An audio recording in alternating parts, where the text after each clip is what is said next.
जय हिंद दोस्तों। तो कैसे हैं आप लोग। लास्ट क्लास में हमने शायद रामसर एग्रीमेंट के बारे में या रामसर कन्वेंशन के ऊपर हमने एक पावर बूस्टर किया था।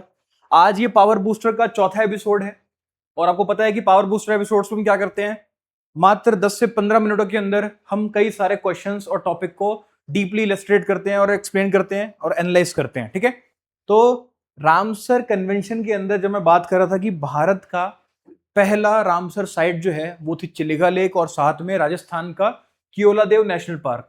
उस वक्त मैंने आपको बोला था कि नेशनल पार्क जो है उसके ऊपर हम एक डेडिकेटेड पावर बूस्टर लेकर आएंगे। तो स्वागत है दोस्तों आपका आज के इस पावर बूस्टर में, जिसमें हम बात करने वाले हैं नेशनल पार्क्स के बारे में। नेशनल पार्क्स का मतलब क्या होता है बेटा, ये सरकार द्वारा कुछ ऐसे जंगल होते हैं, ऐसे फॉरेस्ट होते हैं जिन्हें रिजर्व किया जाता है, प्रोटेक्शन दी जाती है ताकि उस पर कोई और कमर्शियलाइज ना कर सके उस जगह को। ठीक है, वो जगह सिर्फ फ्लोरा और फाउना के लिए होती है ताकि वहां पर पेड़ पौधे और जानवर जो हैं वो अपनी प्रजातियों को बढ़ा सकें। ठीक है, तो इसीलिए आपके जो प्रोटेक्टेड फॉरेस्ट होते हैं वो बहुत जरूरी होते हैं।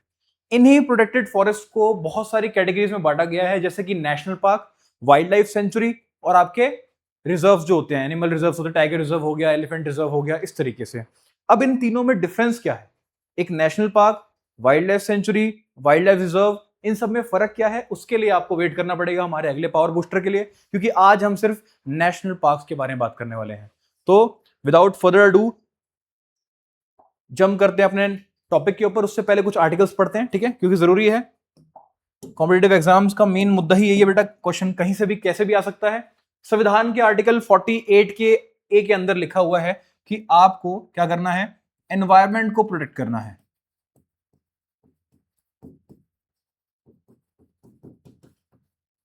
ठीक है, और इसी एनवायरमेंट प्रोटेक्शन के लिए हम लेकर भी आए थे क्या बेटा, वाइल्ड लाइफ प्रोटेक्शन एक्ट लेके आए थे। बहुत बाद में आया बेटा, जरूरी था कि जल्दी आना चाहिए था इसका। ठीक है, वाइल्ड लाइफ प्रोटेक्शन एक्ट 1972। 1951 में भारत में चीता जो थे वो एक्सटिंक्ट हो गए थे। ठीक है, चीता हमारे देश में बड़ी मात्रा में थे। आज ऐसी दुर्भाग्य है हमारा कि हमें चीता किसी और देश से मंगवाने पड़ रहे हैं, है ना। लेकिन एक टाइम पे चीता हमारे देश में बड़ी मात्रा में थे, लेकिन ज्यादा हंटिंग के कारण उन पर ध्यान ना दिया गया, इसलिए वो आज विलुप्त हो चुके हैं भारत से। वाइल्ड लाइफ प्रोटेक्शन एक्ट बनाया गया 1972 के अंदर, जहां पर बहुत सारी कैटेगरीज के अंदर जानवरों को बाइफरकेट किया गया कि इन जानवरों को आप हंट नहीं कर सकते, मार नहीं सकते और खा नहीं सकते। ठीक है, ये है एनवायरमेंट प्रोटेक्शन जो कि आर्टिकल 48A के अंदर आता है। ठीक है, आर्टिकल 51A क्या है बेटा, अगर आपने थोड़ा बहुत भी पोल साइंस वगैरह अगर पढ़ा है आपने, तो आर्टिकल 15(1)A जो है बेटा, ये थोड़ा जुड़ा हुआ है बेटा आपकी फंडामेंटल ड्यूटीज से। You know about what is fundamental duties. संविधान के अंदर फंडामेंटल राइट्स होते हैं, यानी मौलिक अधिकार होते हैं। 6 आपके मौलिक अधिकार हैं। अगर आप चाहें तो मौलिक अधिकारों के ऊपर भी हम एक पावर बूस्टर लेकर आएंगे, जल्दी लेकर आएंगे। कोई भी टॉपिक हमारे हाथों से छूटेगा नहीं बेटा। ठीक है, आप बस इस चैनल से बने रहिए, अद्रिका अकेडमी से जुड़े रहिए बेटा। हम आपको एक से एक पावर बूस्टर लाकर देंगे, जहां पे आप मिनटों के अंदर जो घंटों का काम है उसे ट्रांसफॉर्म कर देंगे। ठीक है, फंडामेंटल ड्यूटीज जो है बेटा, यहां पर बात की जाती है कि संविधान आपको बोलता है कि कुछ कार्य है जो आपको करने चाहिए, आपकी मौलिक ड्यूटी है। ठीक है, आपका करना का कर्तव्य है आपका। ना करो कोई बड़ी बात नहीं, पर करना चाहिए। तिरंगा दिखता है आपको, आपको सलाम देना चाहिए। ठीक है, नहीं देंगे तो कोई बड़ी बात नहीं है। आपके आसपास की जगह उसको आपको साफ रखना है। नहीं भी करेंगे तो कोई बड़ी बात नहीं है, पर साफ रखेंगे तो आपका ही देश है बेटा, आपका ही घर है ना। तो इसी फंडामेंटल ड्यूटी के अंदर बात की है बेटा कि आपको क्या करना चाहिए, एनवायरमेंट को प्रोटेक्ट करना चाहिए। एनवायरमेंट प्रोटेक्शन सरकार ने बनाया ताकि आप कुछ ना करें, और संविधान ने भी आपको मौलिक कर्तव्य दिया है कि आपको एनवायरमेंट को बचाना है। जीव जीव होता है बेटा। ठीक है, हर एक जीव के अंदर जान है और जान की आपको कदर करनी है। ठीक है, लास्टली एक आर्टिकल 21 है बेटा आपका। ठीक है, आर्टिकल 21 तो बहुत बड़ा ही आर्टिकल है आपके लिए, और ये आपके मौलिक अधिकार से जुड़ा हुआ है बेटा। ठीक है, ये आपका फंडामेंटल राइट भी है बेटा। कौन सा फंडामेंटल राइट है बेटा ये आपका, कमेंट कीजिए, देखते हैं आपकी तैयारी कैसे चल रही है। फंडामेंटल राइट में क्या बोला गया बेटा आपका, कि एक इंसान को अच्छा क्या मिलना चाहिए, जगह, अच्छी एनवायरनमेंट, अच्छा मतलब कह सकते हैं कि कुल मिला के सरकार को कुछ इस तरह का काम करना चाहिए कि एक इंसान को अच्छी जिंदगी मिले। ठीक है, और अच्छी जिंदगी कब मिलेगी बेटा, जब उसके आसपास ग्रीनरी हो, पेड़ पौधे हो, ठीक है, साफ सफाई हो। तो ये जो 3 आर्टिकल है बेटा आपके लिए इंपॉर्टेंट है। पहला आर्टिकल 48 है, जहां पर एनवायरमेंट प्रोटेक्शन की बात की है संविधान के अंदर। आर्टिकल 15(1)G जो बात कर रहा है आपके मौलिक कर्तव्य की, कि आपको अपनी तरफ से क्या करना है, एनवायरमेंट को साफ रखना है। और अगला जो आर्टिकल 21 है वो ये बोलता है कि आप एज अ सरकार जो है वो अपने लोगों के लिए क्या करेगी, एक अच्छी दुनिया बनाएगी जहां पर जीव पेड़ पौधे सब हो। ठीक है, इसको नोट कर लीजिए बेटा, फिर आगे बढ़ते हैं। Very good. अब खेलते हैं अपना रैपिड फायर राउंड। ठीक है, 10 क्वेश्चन करेंगे नेशनल पार्क से जुड़े हुए, और 10 के 10 क्वेश्चन जो है बेटा ये हर एक एग्जाम में आए हुए क्वेश्चन है। ठीक है बेटा, पहला question, which is the first national park in the world, यानी कि दुनिया का पहला नेशनल पार्क। नेशनल पार्क को हिंदी में राष्ट्रीय उद्यान बोलते हैं। ठीक है बेटा, तो भारत का नहीं, दुनिया का सबसे पहला नेशनल पार्क कौन सा था? तो ये था बेटा आपका, आप देख रहे हो बेटा मेरी जो ये कलम है वो येलो चल रही है। ठीक है, तो येलो स्टोन नेशनल पार्क जो है, येलो स्टोन नेशनल पार्क जो है वो दुनिया का पहला नेशनल पार्क है, जिसको कि साल 1872 के आसपास बनाया गया था। और ये कहां पर है बेटा? ये यूनाइटेड स्टेट्स के अंदर है। तो दुनिया का पहला national park yellow stone national park, जो कि यूएस के अंदर है, उसे 1872 के अंदर बनाया गया था। उसके बाद भारत में एक इंसान आए जिनका नाम जिम कॉर्बेट था, और नाम सुन के आप समझ गए होंगे जिम कॉर्बेट नेशनल पार्क की बात करने वाला हूं मैं। जिम कॉर्बेट एक हंटर थे, एक कंजर्विस्ट थे। ठीक है, उन्होंने कंजर्व करने की बात की एनिमल्स को, जानवरों को, और उन्हीं के प्रयासों के कारण भारत में साल 1936 में लगता है आपका जिम कॉर्बेट नेशनल पार्क, जो कि भारत का पहला नेशनल पार्क है। ठीक है, एक एक क्वेश्चन है बेटा आपके लिए। जिम कॉर्बेट नेशनल पार्क जो कि लगा था साल 1936 के अंदर। तो दुनिया का पहला येलोस्टोन, भारत का पहला जिम कॉर्बेट। नोट करिए बेटा, फिर आगे बढ़ते हैं। वेरी गुड, चलिए 2 क्वेश्चन हो गए, बढ़ते हैं तीसरे चौथे क्वेश्चन की तरफ। तीसरा क्वेश्चन बोल रहा है बेटा, which is the largest national park in the world, यानी दुनिया का सबसे बड़ा राष्ट्रीय उद्यान कौन सा है? यानी दुनिया में किस देश में सबसे बड़ी एरिया को या बड़े सरफेस एरिया को कवर करने वाला नेशनल पार्क कौन सा है? तो ये है बेटा आपका north east Greenland national park. North east Greenland national park, और देश कौन सा बेटा? ग्रीनलैंड ही है। ठीक है, और ये Greenland you know very well कि आइसलैंड जो है वो ग्रीनरी से भरा हुआ है, और ग्रीनलैंड जो है वो आइस वाली कंट्री है। ठीक है, तो ये पूरा आइस वाला पार्क है। ठीक है, इसमें जो पोलर बियर्स वगैरह होते हैं, जो ठंडे जगहों में रहने वाले जीव होते हैं बेटा, उनके लिए बना हुआ है। और वहां पर वैसी पॉपुलेशन बहुत कम है, तो ये पूरा जो बड़ा एरिया बेटा, इसको नेशनल पार्क घोषित कर दिया गया, इसलिए दुनिया का सबसे बड़ा नेशनल पार्क जो है बेटा वो क्या है? North east Greenland national park है। लेकिन अगर हमसे बात करें कि भारत का सबसे बड़ा नेशनल पार्क कौन सा है, तो भारत का सबसे बड़ा नेशनल पार्क जो है वो लद्दाख के अंदर है। यू नो वेरी वेल, मैंने लास्ट टॉपिक पढ़ाया था आपको, सोमोरिरी एक रामसर साइट है जो कि लद्दाख की सबसे ऊंचाई पर बसी हुई दुनिया की सबसे ऊंची रामसर साइट है। सेम लद्दाख के पास एक और क्या है बेटा? एक टैग है सबसे बड़ा नेशनल पार्क का टैग। ठीक है, जो कि है Hemis national park. Hemis national park जो कि लद्दाख रीजन के अंदर है, ये भारत का सबसे बड़ा नेशनल पार्क है। और हिमिस जो है बेटा, लद्दाख के अंदर एक फेस्टिवल भी सेलिब्रेट करते हैं, हिमिस फेस्टिवल। तो अगर आपको उसके बारे में कोई जानकारी चाहिए हो तो उसके लिए भी आप कमेंट कर सकते हैं, हम उस पर भी एक पावर बूस्टर ले आएंगे। ठीक है, नोट करिए, फिर आगे बढ़ते हैं। चलिए, तो 4 क्वेश्चन हमारे हो गए, जहां पे हमने देखा पहला क्वेश्चन कि first national park Yellowstone, Bharat का पहला जिम कॉर्बेट, दुनिया का सबसे बड़ा नॉर्थ ईस्ट ग्रीनलैंड, और इंडिया का सबसे बड़ा हिमिस नेशनल पार्क।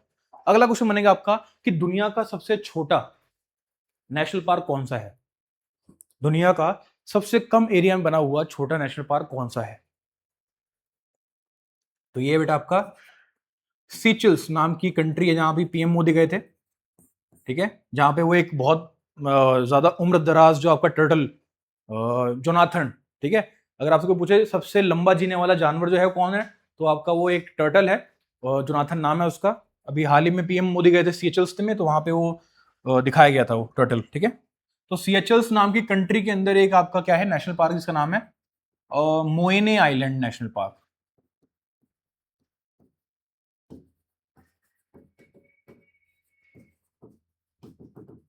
ठीक है, सीएचएल्स कंट्री के अंदर मोएने आइलैंड नेशनल पार्क जो है ये दुनिया का सबसे छोटा नेशनल पार्क है।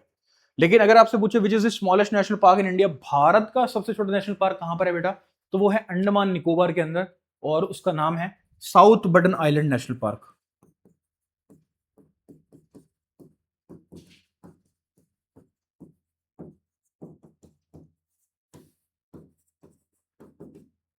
जो कि अंडमान एंड निकोबार आइलैंड के अंदर है। एंड गाइस इसको भी नोट करिए बेटा, 6 क्वेश्चन हो गए, 4 और बचे हैं बेटा। चलिए बढ़ते हैं हमारे आज के 7वें सवाल के ऊपर, जो कि है which country has the maximum number of national park in the world. ठीक है, दुनिया में किस देश के अंदर सबसे ज्यादा राष्ट्रीय उद्यान पाए जाते हैं, यानी कि किस देश के अंदर दुनिया के सबसे ज्यादा नेशनल पार्क पाए जाते हैं। ठीक है, तो वो है आपका ऑस्ट्रेलिया। ऑस्ट्रेलिया के अंदर 680 प्लस नेशनल पार्क्स हैं, और दूसरे नंबर पे जो है वो थाईलैंड है, जहां पर अप्रॉक्स 140 के आसपास है, और तीसरे पे हमारा भारत है। ठीक है, भारत में कितने हैं वो हमारा नेक्स्ट क्वेश्चन बनेगा आपका। तो आज का 8वां सवाल है बेटा कि how many national park does India है, भारत में कितने हैं। अब अगर आप गूगल करें तो आपको गूगल पे ना बहुत सारे जवाब मिलेंगे, कहीं कहीं पे आपको 116 मिलेगा, 112 मिलेगा, जनरली आपको 107 देखने को मिलेगा, लेकिन अगर आप विकिपीडिया के डेटा पे चेक करें तो वहां पे आपको 106 मिलेगा। सेफ साइड पकड़े चलते हैं बेटा हम लोग, 106 से 107 जो है ये भारत के रिकॉग्नाइज किए हैं बेटा, आपके रिकॉग्नाइज जो है बेटा 106 है, और एक 7वां जो है 107वां वो अभी हाल फिलहाल में लॉन्च किया गया है शायद असम के या अरुणाचल प्रदेश के अंदर। तो टोटल आपके 107 आप मान सकते हैं यहाँ पे। ठीक है, 107 से 106 के आसपास। तो भारत के अंदर 106 से 107 क्या है, नेशनल पार्क है। जल्दी डेटा हमारे पास आएगा तो हम क्या करेंगे, इसको भी क्लियर कर देंगे आपके लिए। ठीक है, तो ये नोट करिए बेटा, 2 क्वेश्चन और बचे हमारे। चलिए तो बढ़ते हैं आज के लास्ट 2 सवालों पे। 8 सवाल हमने कर लिए नेशनल पार्क से जुड़े हुए, जो कि आपके लिए बहुत इंपॉर्टेंट है। अगला सवाल एक ऐसा सवाल जो बहुत इंपॉर्टेंट है आपके लिए, वो 10th रहेगा आपके लिए। पहला आप देखते हैं 9 वाला सवाल, which state in India has the maximum number of national park, Bharat के किस राज्य के अंदर सबसे ज्यादा नेशनल पार्क्स हैं। तो भारत के अंदर जो मध्य प्रदेश राज्य है बेटा आपका, जिसे हम टाइगर कैपिटल ऑफ इंडिया भी बोलते हैं बेटा, सोया रीजन ऑफ इंडिया भी बोलते हैं। ठीक है, तो मध्य प्रदेश जो है बेटा, इधर 11 से ज्यादा क्या है बेटा आपके नेशनल पार्क्स हैं। सेम अगर यही सवाल थोड़ा बदल कर आ जाए कि भारत के किस केंद्र शासित प्रदेश के अंदर, या विच union territory in India has the maximum number of national park, तो भारत के अंडमान निकोबार के अंदर, जो कि आपका एक केंद्र शासित प्रदेश है बेटा, इस रीजन में आपको 9 नेशनल पार्क देखने मिलते हैं। ठीक है, 9, और इन 9 के अंदर एक खास नेशनल पार्क है बेटा आपका। अगर मान लो आपका एग्जाम में क्वेश्चन आता है कि mount Manipur national park situated in, mount Manipur national park कहां पर है, तो मणिपुर लिखा है इसके अंदर, लेकिन ये मणिपुर में नहीं है बेटा। माउंट मणिपुर नेशनल पार्क जो है वो अंडमान निकोबार के अंदर है। ठीक है, इसका नाम माउंट हैरियट भी बोलते हैं, इसको माउंट हैरियट नेशनल पार्क भी बोलते हैं, लेकिन माउंट मणिपुर भी इसका एक सिनोनियम है। ठीक है, तो अगर आपका ऐसा क्वेश्चन आपको एग्जाम मिले तो आपको जल्दबाजी मणिपुर टिक नहीं करना बेटा, अंडमान निकोबार टिक करना। ठीक है, और आज का सबसे आखिरी सवाल, और इसको हम वाइल्ड कार्ड एंट्री सवाल बोल सकते हैं बेटा, क्योंकि आप जो आंसर सोचोगे वो आंसर होएगा ही नहीं। ठीक है, which state in India has 0 national park, Bharat में किस जगह पर या किस राज्य में एक भी नेशनल पार्क नहीं है, सोचिए।